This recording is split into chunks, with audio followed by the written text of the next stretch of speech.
নমস্কার বন্ধুরা, ভূত বাংলা চ্যানেলের নতুন ভিডিওতে আপনাদের স্বাগত। বন্ধুরা, রিসেন্টলি আমি অ্যামাজন প্রাইমে 2022 সালে রিলিজ হওয়া ইন্দোনেশিয়ান হরর মুভি ইভানা দেখে কমপ্লিট করেছি, যেটা 6টা আরও হরর মুভি যুক্ত দানুর ইউনিভার্স নামক একটি ফিল্ম সিরিজের অংশ, যার প্রত্যেকটি মুভিরই এক্সপ্লেনেশন আমি এক এক করে এই চ্যানেলে নিয়ে আসব। সবার প্রথমে আমি আজকের ভিডিওতে এই ফিল্ম সিরিজের লেটেস্ট মুভি ইভানার স্টোরি সম্বন্ধে আপনাদের বিস্তারিতভাবে জানাবো, যার মাঝের কিছুটা এক্সপ্লেনেশন আপনারা একটি ডিফারেন্ট ভয়েসে শুনতে পাবেন, কারণ চ্যানেলে দেওয়া কমিউনিটি পোস্ট অনুযায়ী আজকের ভিডিওতে আমার সাথে কোলাবোরেশনে রয়েছে আমারই মতো একজন ফেলো ক্রিয়েটর হৃদয় স্টোরি টেলিং। তাহলে আসুন বন্ধুরা, দেরি না করে আজকের ভিডিওটি শুরু করা যাক।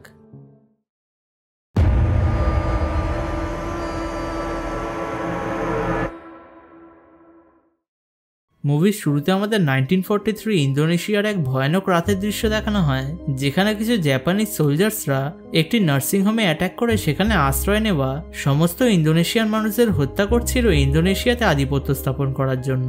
কিন্তু এখানেই ইভানা নামের একজন ডাচ মহিলা বন্দী হয়ে থাকা সমস্ত ইন্দোনেশিয়ানদের পালাতে সাহায্য করছিল, কারণ সে এতদিন এই নার্সিংহোমে সব ইন্দোনেশিয়ানদের দেখাশোনা করত, আর জাপানিজ সোলজার্সদের লিডার ক্যাপ্টেন মাতসুইয়া তাকেই ঠকিয়ে কোনোভাবে তার কাছ থেকে এই লুকিয়ে থাকা ইন্দোনেশিয়ানদের ঠিকানা বার করে নিয়েছিল। মানে ইন্দোনেশিয়ানদের ওপর এই অ্যাটাক হওয়ার জন্য ইচ্ছা না থাকা সত্ত্বেও ইভানাই দায়ী ছিল। ইভানা নিজের বয়ফ্রেন্ড ও বাকি সব ইন্দোনেশিয়ানদের ছাড়িয়ে এই নার্সিংহোম থেকে পালানোর সুযোগ করে দেয়, যার জন্য ইভানাই সবার পেছনে থেকে যাওয়ায় কিছু জাপানিজ সোলজার্সরা তাকে ধরে ফেলে ক্যাপ্টেন মাতসুইয়ার কাছে নিয়ে আসে। এখানে ইভানা ও মাতসুইয়ার মধ্যেকার কথোপকথন শুনে আমরা বুঝতে পারি যে ইভানা আর ক্যাপ্টেন মাতসুইয়ার মধ্যে আগেও কিছু সম্পর্ক ছিল, এবং মাতসুইয়া এই নার্সিংহোমে থাকা ইন্দোনেশিয়ানদের সাহায্য করার প্রতিশ্রুতি দিয়ে ইভানার থেকে এই জায়গার ঠিকানা বার করে এখানে অ্যাটাক করেছিল। মানে ইভানা আসলে এখানকার ইন্দোনেশিয়ানদের সাহায্য করতে চাইছিল, কিন্তু সে মাতসুইয়ার এই খারাপ ইন্টেনশন কোনোভাবেই উপলব্ধি করতে পারেনি। এই বলে মাতসুইয়া শেষমেশ ইভানাকে অপমান করে তাকে মারতেই যায়, কিন্তু তখনই ইভানার সেই বয়ফ্রেন্ড এখানে এসে ক্যাপ্টেন মাতসুইয়ার ওপর অ্যাটাক করে ইভানাকে নিয়ে এখান থেকে পালাতে শুরু করে। তবে পরের মুহূর্তেই বেশি আহত না হওয়ায় মাতসুইয়া আবার উঠে দাঁড়ায় এবং তাদের ওপর নিজের পিস্টল দিয়ে গুলি চালিয়ে দেয়। এখান থেকে সিন শিফট হয়ে আমাদের 50 বছর পর মানে 1993 এর কাহিনী দেখানো হয়, যেখানে অ্যাম্বার নামের একজন আবঝা দৃষ্টি বিশিষ্ট মেয়ে ও তার ভাই ডিকা নিজেদের প্যারেন্টসদের একটি অ্যাক্সিডেন্টে হারানোর পর বাসে করে তাদের প্যারেন্টসদের এক বন্ধুর নার্সিংহোমে থাকার জন্য যাচ্ছিল। যেতে যেতে একসময় হঠাৎ অ্যাম্বারের সিটে কেউ জোরে একটা ধাক্কা দিতে সাথে সাথে অ্যাম্বার পেছনে ফিরে তাকায়, যেখানে সে দেখে যে একটি মেয়ে তার পেছনের সিট থেকে উঠে গিয়ে বাসের একদম পেছনের সিটে আরো দুজন মহিলার সাথে গিয়ে বসে পড়ে। কিন্তু ডিকা যখন অ্যাম্বারকে এইভাবে দেখে বাসের পেছনের সিটের দিকে তাকায়, আশ্চর্যজনকভাবে তখন ওই পেছনের সিটে আর কেউই ছিল না। এই ইনসিডেন্টকে নিজের কোনো চোখের ভুল হিসাবে ধরে নিয়ে অ্যাম্বার ডিকার সাথে সেই নার্সিংহোমে পৌঁছে যায়, এবং এখানে দেখা যায় যে এটা সেই নার্সিংহোমটিই ছিল যেখানে মুভির শুরুতে দেখানো সব ঘটনাগুলো ঘটেছিল। নার্সিংহোমে পৌঁছাতে প্রথমেই অ্যাম্বারের ছোটবেলার এক ফ্রেন্ড এগাস ও এগাসের মা ওয়াতি তাদের ওয়েলকাম করে, আর এই মুহূর্তে এই নার্সিংহোমে grandma Ida, grandma Annie, grandpa Farid, এগাসের গার্লফ্রেন্ড রিনা ও গ্র্যান্ডমা ইডার নাতি আর্থার এসে উপস্থিত হয়েছিল, সবাই মিলে একসাথে ঈদ সেলিব্রেট করার জন্য। সবার সাথে ইন্ট্রোডাকশন কমপ্লিট করার পর এগাস অ্যাম্বারকে নার্সিংহোমটি ঘুরিয়ে দেখায়, যেখানে অ্যাম্বার নোটিস করে যে এই নার্সিংহোমের সব ঘরের দেওয়ালে একটা করে রেডিও কমিউনিকেটর লাগানো ছিল, যার দ্বারা কেউ যদি হঠাৎ কোনো রকম অসুবিধায় পড়ে সে বাকিদের সাথে সহজেই কমিউনিকেট করে তাদের কাছ থেকে সাহায্য চাইতে পারবে। অন্যদিকে ডিকা গ্র্যান্ডপা ফারিদ ও আর্থারের সাথে বাইরে খেলার সময় ডিকার টয় পাশের একটি পুরানো কেবিনের ভেতর গিয়ে পড়তে ডিকা সেটাকে আনতে চলে যায়, এবং ডিকাকে খুঁজতে খুঁজতে অ্যাম্বার যখন এই কেবিনের ভেতর এসে পৌঁছায় হঠাৎ তার পা কিছু পচে যাওয়া কাঠের উপর পড়তে অ্যাম্বার ফ্লোর ভেঙে সোজা বাড়ির বেসমেন্টে গিয়ে পড়ে। জোরে হওয়া এই আওয়াজ শুনে আর্থার ও ডিকা তাড়াতাড়ি অ্যাম্বারকে চেক করতে এই বেসমেন্টে এসে পৌঁছে যায়, যেখানে একটু ঘোরাফেরা করতে তারা তিনজন এই বেসমেন্টে একটি পুরানো গ্রামাফোন, একটি বিশাল বক্স ও একটি মাথা কাটা মূর্তিকে খুঁজে পায়। কিন্তু এখানে আশ্চর্যের কথা হলো, যখন সেই গ্রামাফোন আর বক্সটিকে নিয়ে তারা তিনজনেই বেসমেন্ট থেকে বেরোতে যায়, অ্যাম্বার ফিল করতে পারে যে সেই মাথা কাটা মূর্তিটি যেন ধীরে ধীরে তার দিকে এগিয়ে আসছিল। তবে অ্যাম্বার যখন পেছনে ফিরে সেই মূর্তিটির দিকে তাকায় তখন সে দেখে যে মূর্তিটি তো এখনো একইভাবে তার নিজের চেয়ারেই বসেছিল। সন্ধ্যায় ড্রয়িং রুমে সবাই একসাথে জড়ো হয়ে সেই বিশাল বক্সটি খুলতে তার ভেতর থেকে একটি গ্রামাফোনের ক্যাসেট, একটি ডায়েরি আর কিছু কাগজপত্র পাওয়া যায়, যার মধ্যে থেকে গ্র্যান্ডপা ফারিদ সেই ডায়েরিটি নিয়ে গবেষণা করতে তারা সবাই এই নার্সিংহোমের একসময়কার মালিক ইভানার সম্বন্ধে জানতে পারে। মানে এই বাক্সে থাকা সব জিনিস আর সেই গ্রামাফোনটাও আসলে ইভানারই ছিল। আর তার এখানে বাক্সে থাকা সেই গ্রামাফোনের ক্যাসেটটা নিয়ে সেটা চালাতে সবাই আনন্দ করে কিছুক্ষণ গানের তালে তালে ডান্স করতে শুরু করে, যার মাঝেই হঠাৎ পুরো এরিয়ার ইলেকট্রিসিটি চলে যাওয়ার সাথেই বাইরে জোরে ঝড় বৃষ্টি শুরু হওয়ায় আজকের মতো সবাই আনন্দ করা থামিয়ে নিজেদের ঘরে ঘুমাতে চলে যায়। আর এই পুরো অ্যাটমসফিয়ারটাকে দেখে মনে হচ্ছিল যেন এটা একটা বিশাল ঝড় আসার আগের শান্তি। মাঝরাতে হঠাৎ ঘরের রেডিও কমিউনিকেটরের থেকে কারোর কথা বলার আওয়াজ শুনে অ্যাম্বারের ঘুম ভেঙে যেতে সেই আওয়াজের পিছু করতে করতে বাড়ির কিচেনে এসে পৌঁছায়, এবং এই জায়গাতে আসতেই অ্যাম্বারের সাথে হঠাৎ এমন কিছু একটা ঘটে যার জন্য সে 1943 এর সেই রাতের সব দৃশ্য নিজের চোখে দেখতে পায়। অ্যাম্বার এখানে একদম স্পষ্টভাবে দেখে যে এই মুহূর্তে একজন ডাচ মহিলা মানে ইভানা তার গুলি খেয়ে আহত হওয়া বয়ফ্রেন্ডের সাথে এই কিচেনে এসে আশ্রয় নিয়েছিল, এবং কিছুক্ষণ পরে সেই ইন্দোনেশিয়ান মানুষজন এই কিচেনে ইভানার সাহায্য করতে আসার সাথেই ডিকার ডাক দেওয়ায় অ্যাম্বারের এই ভিশন শেষ হয়ে যায়, যার পর আবার অ্যাম্বার নিজের চোখে একটা আবঝা অন্ধকার ছাড়া আর কিছুই দেখতে পাচ্ছিল না। এইসব ব্যাপারে জানতে পেরে ডিকা যাতে ভয় না পায় তাই অ্যাম্বার ডিকাকে কিছু না বলেই এসব কিছুকে নিজের স্বপ্ন হিসাবে ভেবে নিয়ে আবার ঘুমাতে চলে যায়। কিন্তু এই মুহূর্তে তার একটুও ধারণা ছিল না যে এই রাতটা আরো কত বেশি ভয়ঙ্কর হতে চলেছে। বন্ধুরা, এখানে আমি আমার মাইক হ্যান্ড ওভার করতে চাইবো আমার আজকের কোল্যাব পার্টনার হৃদয় স্টোরি টেলিং এর কাছে, যার ভয়েসে এর পরের কিছুটা এক্সপ্লেনেশন আপনারা শুনতে পাবেন। হৃদয় ভাই, শুরু করো।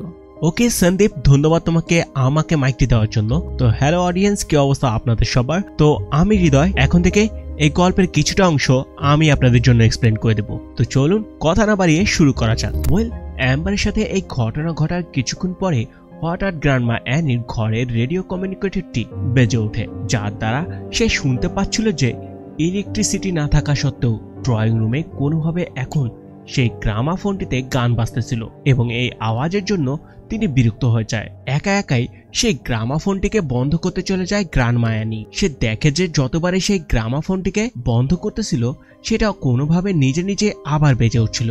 এ সময় হঠাৎ ঘরের এক কোণা থেকে কিছু বাসনপত্র নিজে নিজেই নিচে পড়ে যায়। গ্র্যান্ডমা অ্যানি সেগুলোকে গোছাতে শুরু করে, এবং এই কাজ করার দরুন হঠাৎ এক সময় গ্র্যান্ডমা অ্যানি দেখতে পায় যে এই মুহূর্তে তার সামনে কোথাও থেকে মাথা কাটা পচে যাওয়া একটি ভয়ানক মূর্তি এসে দাঁড়িয়েছিল। এরকম একটা ভয়াবহ দৃশ্য নিজের চোখের সামনে উইটনেস করে গ্র্যান্ডমা অ্যানি ভয়ে পালিয়ে পাশের একটি বাথরুমের ভেতর গিয়ে লুকানোর চেষ্টা করে, কিন্তু তার বাঁচার এই অপ্রাণ চেষ্টা একদমই বৃথা হয়ে যায়, কারণ সেই মাথা কাটা মূর্তিটি কোনোভাবে এই বাথরুমের ভিতরে চলে এসে গ্র্যান্ডমা অ্যানির গলা টিপে ধরে এবং তার মাথা শরীর থেকে একেবারে আলাদা করে ফেলে। পরদিন সকালে সবাই ঘুম থেকে উঠে দেখে যে ঈদ সেলিব্রেট করার জন্য তারা যে রান্না বান্না করে রেখেছিল তা রাতে কোনোভাবে নষ্ট হয়ে গেছে, এবং এর সাথেই তারা দেখে যে সেই মাথা কাটা মূর্তিটি সেই ক্যাবিনের বেসমেন্টের বদলে এখন এই বাড়ির ভিতরে এসে নিজের চেয়ারে বসেছিল, যেটাকে দেখে সবাই আর্থারের করা কোনো প্র্যাঙ্ক বলে মনে করছিল। আর্থার তাদের বারবার বলতেছিল এটা সে করেনি। অন্যদিকে অ্যাম্বার এই মূর্তিটিকে দেখে একটু আনইজি ফিল করতে শুরু করে। গ্র্যান্ডপা ফ্যারিড আম্বারকে সে ডায়েরিতে লেখা একজন ডাচ মহিলা ইভানার জীবনী সম্বন্ধে শোনাতে শুরু করে, যার মধ্যে লেখা ছিল যে ছোটবেলায় ইভানা ও তার পরিবার এই বাড়িতে খুবই আনন্দে সাধারণ একটি জীবনযাপন করত, কিন্তু হঠাৎ একদিন তার ছোট ভাই একটি মার্ডারের শিকার হয় এবং তাদের পুরো ফ্যামিলি ভেঙে পড়ে, এবং এর কিছুদিন পরে ইভানার মা অসুস্থ হয়ে যায় ও তার বাবা আত্মহত্যা করে নিজের প্রাণ হারায়। এরপর থেকে ইভানা এই বাড়িটিকে নার্সিং হোম বানিয়ে কিছু ইন্দোনেশিয়ান মানুষদের আশ্রয় দেয়, কারণ প্রথম থেকেই তারা সবাই ইন্দোনেশিয়ান মানুষদের খুব ভালোবাসত। কিন্তু এরপর ইভানার সাথে কি ঘটেছিল সে বিষয়ে আর ডায়েরিতে কিছুই লেখা ছিল না। এসব কিছুর পর খাওয়া দাওয়ার জন্য সবাই ডাইনিং টেবিলে এসে জড়ো হতেই তারা গ্র্যান্ডমা অ্যানির অনুপস্থিতি বুঝতে পারে, এবং এ কারণেই সবাই যখন আলাদা আলাদা হয়ে সারা বাড়িতে গ্র্যান্ডমা অ্যানিকে খুঁজতে শুরু করে, অ্যাম্বার চোখে কিছু স্পষ্টভাবে দেখতে না পারায় সে গ্র্যান্ডমা অ্যানির ডেড বডির কাছে গিয়ে হাত দিয়ে তাকে স্পর্শ করতে করতে বুঝতে পারে যে গ্র্যান্ডমা অ্যানির ধরে আর তার মাথা ছিল না। অ্যাম্বারের চিৎকার শুনে সবাই বাথরুমে এসে এই দৃশ্য দেখে একেবারেই হতভম্ব হয়ে যায়। আকুস তাড়াতাড়ি করে পুলিশকে খবর দেয়, কিন্তু পুলিশও এই দৃশ্য দেখে একেবারে অসুস্থ হয়ে যায়। হেডকোয়ার্টার থেকে ব্যাকআপ রিকোয়েস্ট করার চেষ্টা করার সময় খারাপ নেটওয়ার্কের জন্য কল করেও কোনোভাবেই তারা কানেক্ট করতে পারতেছিল না। এখন এই মোমেন্টে পুলিশ অফিসার সব বাকি সবাই একটি ডেড বডির সাথে এই বাড়িতে ফেসে গিয়েছিল এবং একটি ভয়ানক মাথা কাটা মূর্তি এই লোকগুলোকে নিজের শিকার বানানোর জন্য এই বাড়িতেই বিচরণ করছিল। তো বন্ধুরা, আশা করি তোমাদের আমার স্টোরি টেলিং পছন্দ হয়েছে। আর যদি আমার স্টোরি টেলিং তোমাদের পছন্দ হয়ে থাকে তাহলে অবশ্যই আমার চ্যানেল হৃদয় স্টোরি টেলিং এ ভিজিট করতে ভুলবে না। তো সন্দীপ, এরপর থেকে গল্প তুমি সামলাও। তো বন্ধুরা, তোমাদের সবাইকে জানাই বাই বাই। থ্যাংক ইউ হৃদয় কিছুক্ষণ আমার হয়ে অডিয়েন্সের এক্সপ্লেনেশন শোনানোর জন্য। আর এখন থেকে আপনারা আবার আমার ভয়েসেই এক্সপ্লেনেশন শুনতে পাবেন। এই সব ঘটনা ঘটার পর তাদের কারোর কিছু করার না থাকায় গ্র্যান্ডপা ফারিদ ইভানার সেই ডায়েরিটি আবার পড়তে শুরু করে, যেখানে এক জায়গায় লেখা ছিল যে নার্সিংহোম চলাকালীন ইভানা জাপানিজ সোলজার্সদের জন্য একটি কমফোর্ট ওম্যান হিসেবে কাজ করা শুরু করেছিল, যার দরুন সে জাপানিজ সোলজার্সদের লিডার মাতসুয়ার সাথে একটি সম্পর্কে জড়িয়ে পড়ে এবং এই অপরচুনিটিকেই ব্যবহার করে মাতসুয়া ইভানাকে ডিসিভ করে তার থেকে নার্সিংহোমের ঠিকানা বার করে নিয়ে সেই ইন্দোনেশিয়ান মানুষদের 1943-তে অ্যাটাক করেছিল। এই সময় হঠাৎ অ্যাম্বার ও রিকা ঘরের ভেতর বসে থাকা সেই মূর্তিটিকে মুভ করতে দেখে সেটার কাছে গিয়ে মূর্তিটিকে পর্যবেক্ষণ করে এবং এর দরুনই ইলেকট্রিসিটি না থাকা সত্ত্বেও সেই গ্রামাফোনটি নিজের থেকে বেজে উঠতে অ্যাম্বার আবার 1943-এর সেই রাতের দৃশ্য স্পষ্টভাবে নিজের চোখে দেখতে পায়। অ্যাম্বার এখানে দেখে যে সেই কিচেনে ইন্দোনেশিয়ান মানুষরা আসার পর তারা ইভানার সাহায্য করার বদলে তাকে তার আহত বয়ফ্রেন্ডের থেকে আলাদা করে টানতে টানতে মাতসুয়ার কাছে নিয়ে যায়, কারণ এতক্ষণে তারা সবাই মাতসুয়ার কাছ থেকে জানতে পেরে গেছিল যে ইভানার জন্যই জাপানিজ সোলজার্সরা তাদের উপর অ্যাটাক করতে পেরেছিল। মানে মাতসুয়া কোনোভাবে এইসব ইন্দোনেশিয়ান মানুষদেরও ডিসিভ করে ফেলেছিল। অন্যদিকে অ্যাম্বার ছাড়াও বাড়ির বাকি সবাইও রেডিও কমিউনিকেটরের দ্বারা সেই সময়কার বলা সমস্ত কথা ও ঘরের দেওয়ালে টর্চের আলোয় ইভানার ওপর হওয়া সমস্ত টর্চার দেখতে পাচ্ছিল, যার দ্বারা তারা সবাই উইটনেস করে যে ইন্দোনেশিয়ান মানুষদের কাছ থেকে এরকম বিশ্বাসঘাতকতা পেয়ে ইভানা তাদের অভিশাপ দেয় যে তার শরীরের এক এক ফোঁটা রক্ত ইন্দোনেশিয়ান মানুষদের জীবন খারাপ করে তুলবে। এবং এই কথা বলার পরে ইভানা উঠে যখন মাতসুয়ার ওপর অ্যাটাক করতে যায়, মাতসুয়া নিজের তরবাল দিয়ে ইভানার মাথা তার শরীর থেকে আলাদা করে দেয়।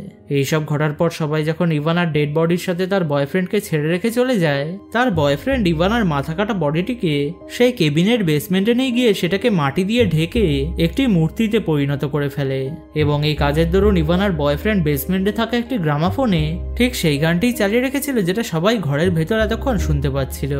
মূর্তি তৈরি করা কমপ্লিট করে ইভানার বয়ফ্রেন্ড সাহস জুটিয়ে একা একা মাতসুয়ার সাথে লড়াই করতে যায়, কিন্তু অবভিয়াসলি জাপানিজ সোলজার্সদের থাকায় সে মাতসুয়ার কোনো রকম ক্ষতি করতে পারে না, যার সাথেই অ্যাম্বারের ভিশন শেষ হয়ে যায়।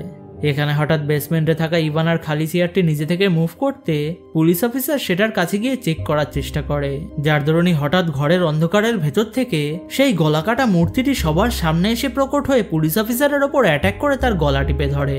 মানে এই মূর্তির ভেতরে থাকা ইভানার আত্মা সমস্ত ইন্দোনেশিয়ান মানুষদের থেকে তার সাথে হওয়া বিশ্বাসঘাতকতার বদলা নিতে চাইছিল, যার জন্য বেসমেন্ট থেকে ছাড়া পেয়ে যাওয়ার পর সে ঠিক করেছিল যে এই নার্সিংহোমে থাকা সব ইন্দোনেশিয়ান মানুষদের সে এক এক করে মেরে ফেলবে।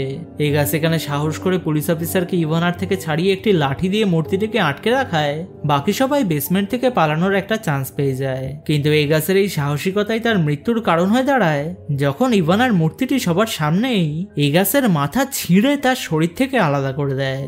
চোখের সামনে এরকম ভয়ানক একটা দৃশ্য উইটনেস করেও বাকি সবাই কোনোভাবে বেসমেন্টটি বন্ধ করে বাইরে রাখা পুলিশের গাড়িতে করে এখান থেকে পালানোর চেষ্টা করে, কিন্তু দুর্ভাগ্যবশত এই গাড়ি তো স্টার্ট হয়ই না, বরঞ্চ ইভানার অ্যাটাক করায় আর্থার ও গ্র্যান্ডমা ইরা নিজেদের প্রাণ হারায়।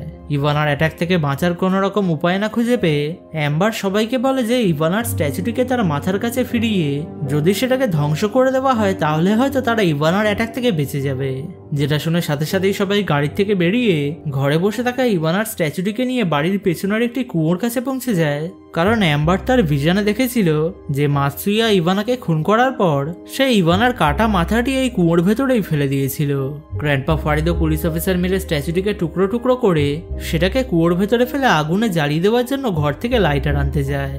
কিন্তু অ্যাম্বার, ডিকা ও রিনা এই কুয়োর কাছে একা দাঁড়িয়ে থাকার সময় ইভানার আত্মা এসে অ্যাম্বার ও ডিকার ওপর অ্যাটাক করে দিলে রিনা যখন তাদের বাঁচাতে ইভানাকে একটি অ্যাক্স দিয়ে অ্যাটাক করার চেষ্টা করে, ভুলবশত ইভানার মূর্তি সহ অ্যাম্বার ও ডিকাও সেই কুয়োর অন্ধকারে পড়ে যায়। ইতিমধ্যে গ্র্যান্ডপা ফারিদ ও পুলিশ এসে অ্যাম্বার আর ডিকাকে সাহায্য করার জন্য লাইটারটি কুয়োর ভেতর ফেলে দিতে অ্যাম্বার নিজের আচ্ছা দৃষ্টি দিয়েই সেটাকে খোঁজার অনেক চেষ্টা করে। কিন্তু ইভানার আত্মাও এই অন্ধকারের ভেতর তাদের দুজনকে হন্ট করতে করতে শেষে এসে অ্যাম্বারের মাথা ধরে সেটাকে উপড়ে ফেলার চেষ্টা করার সময় ডিকা লাইটারটি খুঁজে পেয়ে যেতে সে সেটা জ্বালিয়ে ইভানার ছিন্ন বিচ্ছিন্ন মূর্তির ওপর ফেলে দিতে ইভানার আত্মাও জ্বলে পুড়ে ছাই হয়ে যায়। যার সাথে অ্যাম্বার, ডিকা, রিনা, গ্র্যান্ডপা ফারিদ ও পুলিশ অফিসার ইভানার এই অ্যাটাক থেকে সার্ভাইভ করতে সাকসেসফুল হয়। এই ঘটনার এক সপ্তাহ পর সবাই এই নার্সিং হোমটিকে চিরকালের মতো বন্ধ করে চলে যাবার সময় অ্যাম্বার ইভানার সেই বাক্স থেকে একটি ছবি খুঁজে পায়, যেখানে সে তার ভাই ডিমাস ও তার বোন এলিজাবেথের সাথে দাঁড়িয়েছিল। আর ইভানার এই দুই ভাই বোনের বিষয় আমরা দানুর ইউনিভার্সের আগের ফিল্ম মানে দানুর 1 এবং দানুর 2 থেকে জানতে পারবো, যেগুলোর এক্সপ্লেনেশন খুব শীঘ্রই আমার চ্যানেলে আসতে চলেছে।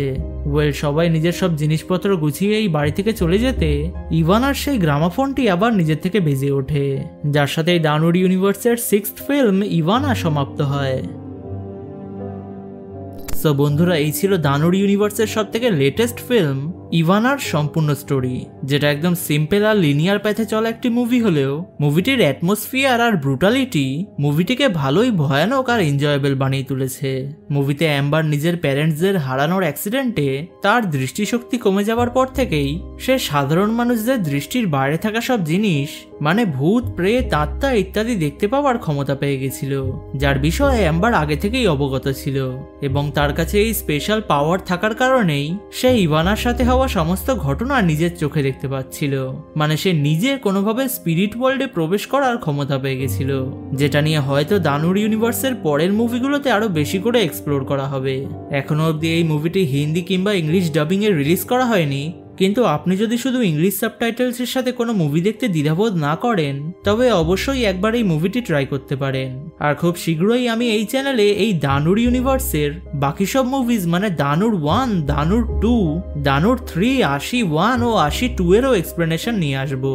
হৃদয় স্টোরি টেলিংকে আমি অনেক ধন্যবাদ জানাই এই ভিডিওটিকে একটি কোল্যাব ভিডিও হিসেবে আনা পসিবল করার জন্য, এবং আপনারা অবশ্যই একবার হৃদয়ের চ্যানেলে গিয়ে ভিজিট করে আসবেন, যেখানে আপনারা পেয়ে যাবেন অনেক অনেক মানভা আর অ্যানিমে সিরিজের বাংলা এক্সপ্লেনেশন। চ্যানেলের লিংক ডেসক্রিপশন এবং কমেন্ট বক্সে একদম উপরে দেওয়া রইল। হৃদয় ভাই, এবার তুমি কিছু বলে দাও। বন্ধুরা, আপনাদের যদি ভূত বাংলার আজকের মুভির এক্সপ্লেনেশনটি ভালো লেগে থাকে তাহলে ভিডিওটিকে লাইক করে বন্ধুদের সাথে শেয়ার করতে ভুলবেন না, এবং দানুর ইউনিভার্সের বাকি মুভিগুলোর এক্সপ্লেনেশন দেখার জন্য অবশ্যই চ্যানেলটিকে সাবস্ক্রাইব করে অল নোটিফিকেশন অন করতেও ভুলবেন না। তাহলে আজকের মতো এটুকুই, দেখা হবে আরেকটি নতুন ভূতের ভিডিওর সাথে। সবাই ভালো থাকবেন, ধন্যবাদ।